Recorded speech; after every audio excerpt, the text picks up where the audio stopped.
اور اس کے بعد سٹیو وٹکاف جو خصوصی ایلچی ہیں انہوں نے جانا تھا، اور آج ان دونوں نے اسرائیل نہ جانے کا فیصلہ کیا ہے یا وہ وہاں پر وزٹ نہیں کر رہے، اور الجزیرہ کے مطابق عوام کو کوئی ایکسپلینیشن نہیں دی گئی۔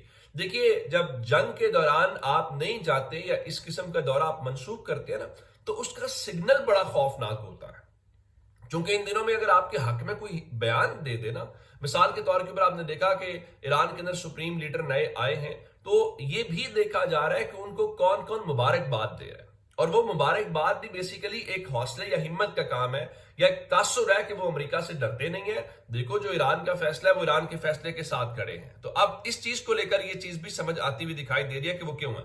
اب دوسری طرف اگر نیتن یاہو آج کہہ رہا تھا، دیکھیں جی اسرائیل کی جو فوجی کارروائیاں ہیں انہیں شدید تکلیف پہنچا رہی ہیں، لیکن آپ کو یہ بھی بتانا چاہیے کہ وہ جو فوجی کارروائیاں ہیں وہ آپ کو کیا نقصان پہنچا رہی ہے۔ میں اس کی ایک مثال دینا چاہ رہا ہوں کہ اب یہ اچانک سے دھمکیاں دینا شروع ہو گئے ہیں وہاں پر سعودی عرب کو۔ اب لنڈسے گرہم جو ہیں وہ پہلے بھی آئے اور انہوں نے پہلے بھی کہا تھا جی ہم آئل کے اوپر کنٹرول حاصل کرنا چاہتے ہیں، 31% تیل ہے ونزویلا کا اور ایران کا، تو سب نے کہا کہ یہ جنگ تو اس کا مطلب ہے تیل کی جنگ ہے۔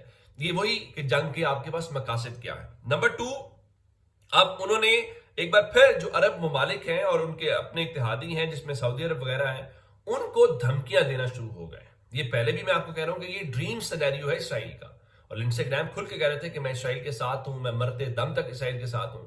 یہ ڈریم سینیریو ہے کہ عرب ملک اور اس کے ساتھ جو ایران ہے یہ آپس میں لڑنا شروع ہو جائے اور اسرائیل پہاڑی پہ بیٹھے اور انجوائے کرے کہ دیکھو یہ شاندار ہے۔ اب انہوں نے کیا کہا؟ انہوں نے یہ کہا، میں ذرا سعودی عرب والی بات پہلے کرنا چاہتا ہوں۔ ان کا جی ریاض میں ہمارے سفارت خانے پر حملہ ہوا، کیا یہ آپ کی ذمہ داری نہیں ہے کہ آپ اس جنگ میں ہمارا ساتھ دیں؟ آپ نے ابھی تک ایسا نہیں کیا۔ پھر انہوں نے کہا کہ متحدہ عرب امارات نے اعلانیہ طور پہ کہا ہے کہ ہم جنگ کے لیے آپ کی جنگ کے لیے ہم استعمال نہیں ہوں گے۔ یہ انتہائی مایوس کن ہے۔ اب وہ یہ جو دھمکیاں دے رہے ہیں اور ان کا خیال ہے، پھر ان کا جی دیکھیں جو اسپین ہے وہ ہمیں فضائی اڈے استعمال نہیں کرنے دے رہا، ٹرمپ کو چاہیے کہ اسپین سے تمام فوجی اڈے ختم کر دیں، اور لیبنان کی فوج کا سربراہ مجھے پسند نہیں ہے، اسے تبدیل کر دیں۔ اس طرح سے اگر آپ دیکھیں تو یوں تاثر لگ رہا ہے کہ یہ اپنی مرضی سے اور ان کے اس طرح کہنے سے چیزیں تبدیل ہو جائیں گی۔ میں آپ کو آج کی بات، رات میں نے آپ کو صبح آج بتایا تھا کہ ایران کی فوج کہتی ہے کہ آپ اگر اپنے ملک سے اسرائیل اور امریکہ کے ڈپلومیٹس کو ایکسپیل کر دیں، ہم اسٹریٹ آف ہرمز سے آپ کا جہاز گزرنے دیں گے۔ آج ایران کی فوج نے کہا جی مشرق وسطیٰ سے 1 لیٹر تیل بھی ہم نہیں گزرنے دیں گے، اور اس حوالے سے سب لوگ جانتے ہیں کہ انہوں نے ایفیکٹولی اسٹریٹ آف ہرمز کو بند کیا ہوا ہے، اور آپ اس کو جس طرح سے بھی روکیں روک نہیں سکتے۔ اچھا، سعودی عربیہ کے اوپر جی آج بھی ڈرون اٹیک ہوئے، اور ان کے مطابق انہوں نے لمیٹڈ قسم کا مٹیریل ڈیمیج ہوا، کوئی انجری نہیں ہے، اور وہ اس کو گرانے میں کامیاب ہوئے جن کا دعویٰ۔ لیکن جو اسرائیل کے اندر سے خبریں میں آپ کو بار بار کہتا ہوں، چونکہ پابندیاں کتنی ہیں، میں آپ کو ایک اور پہلے بھی میں نے آپ کو ایک ایسی خبر دی تھی، اب ذرا سنیے۔ ایک امریکہ کی فرم ہے پلانٹ، اب وہ کیا کہہ رہے ہیں، وہ جی جو سیٹلائٹ کی امیجز ہیں نا، اب وہ ڈیلے کر کے 4 سے 14 دن کے اوپر لے کے جا رہے ہیں۔ کیوں؟ کہ اسرائیل کا باقی کا جو نقصان ہے وہ پتہ نہ چلے۔ اب یہ تمام چیزیں کیوں کی جاتی ہیں؟ یہ تمام چیزیں چھپانے کی کوشش کی جاتی ہیں جس سے آئیڈیا لوگوں کو نہ ہو کتنی تباہی ہو رہی ہے۔ میں آپ کو پچھلے 24 گھنٹوں کے حوالے سے جو اسرائیل کے اندر ہوا ہے، مثال کے طور کے اوپر الجزیرہ نے رپورٹ کیا ہے۔ الجزیرہ کے مطابق اسرائیل کی ہیلتھ منسٹری کہتی ہے کہ پچھلے 24 گھنٹوں کے دوران 191 لوگ جو ہیں وہ ہاسپٹل ایڈمٹ ہوئے ہیں، جو زخمی ہوئے۔ Those hospitalized included soldiers and civilians, the ministry said. اب وہ کہہ رہے ہیں کہ ہمارے فوجی اور سیویلینز جو زخمیوں کے اندر پہنچے ہیں، لیکن آپ جب یہ جا کے ان کا سنتے ہیں، پوچھتے ہیں، تو وہ کہتے ہیں جناب دیکھیں کوئی گراؤنڈ کے امپیکٹ ہی نہیں ہوا، نو انجریز رپورٹڈ۔ لیکن جب ہاسپٹل کا ڈیٹا میں آتا ہے اگلے 24 گھنٹوں کا، تو یہ بھائی کہاں لوگ زخمی ہوئے ہیں، اس کا مطلب ہے کسی امپیکٹ سے زخمی ہوئے ہیں، کسی ڈرون، کسی میزائل کے اندر، لیکن وہ مانیں گے نہیں چونکہ ان کا انفارمیشن کے اوپر کنٹرول ہے۔ یہ اب تک کی اپڈیٹس ہیں، اگر آپ نے ابھی تک چینل سبسکرائب نہیں کیا کر دیجئے۔ اپنا بہت سارا خیال رکھیے گا، خدا حافظ۔